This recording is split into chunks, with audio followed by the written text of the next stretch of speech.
Une faillite record en France. Ce chiffre donc, qui vient d'être publié, c'est celui-ci. 31 000 patrons qui ont perdu leur emploi au premier semestre 2025. À titre de comparaison, l'année dernière, on était à peu près un peu moins de 30 000. C'est une hausse de plus de 3% donc, sur la même période en un an. Si on regarde maintenant à l'échelle annuelle sur des années entières, j'ai regardé les 3 derniers rapports donc, de ces associations. En 2023, vous le voyez, on était autour de 51 000 défaillances d'entreprises. Un chiffre qui était déjà en augmentation de 33% par rapport à l'année précédente. 2024, on dépasse les 60 000 chefs d'entreprise qui perdent leur emploi. Et puis les experts sont pessimistes par rapport à l'année 2025 qui arrive. Ils estiment que les défaillances seront chiffrées autour de 67 000. C'est encore une progression de 10% par rapport à l'année précédente. À savoir que parmi les types de défaillances d'entreprise, 2/3 concernés en 2024 des liquidations judiciaires. Effectivement, la France est en train de s'effondrer de l'intérieur. Selon plusieurs sources, près de 67 000 entreprises ont fait faillite en 2024. Un record jamais atteint depuis 2009. Et ce n'est que le début.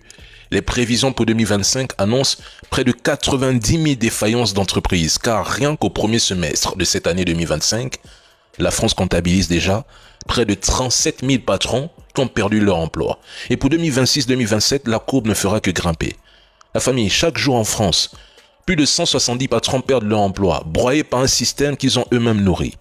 Rien qu'entre janvier et mars 2025, près de 8 000 emplois de dirigeants ont disparu.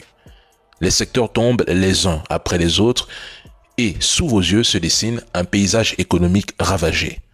Derrière ces chiffres, ce sont des vies détruites, des familles brisées, des régions entières appauvries. La trésorerie des entreprises est étranglée. Les consommateurs n'achètent même plus comme avant. C'est dur, c'est difficile, c'est compliqué. Les marchés se ferment, la désindustrialisation est massive et la moindre tension suffit à briser les structures déjà fragilisées.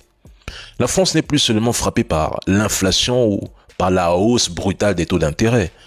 Elle est rongée par une instabilité politique permanente, par un État surendetté incapable de protéger son tissu économique et par, attention, une société où la confiance s'est évaporée.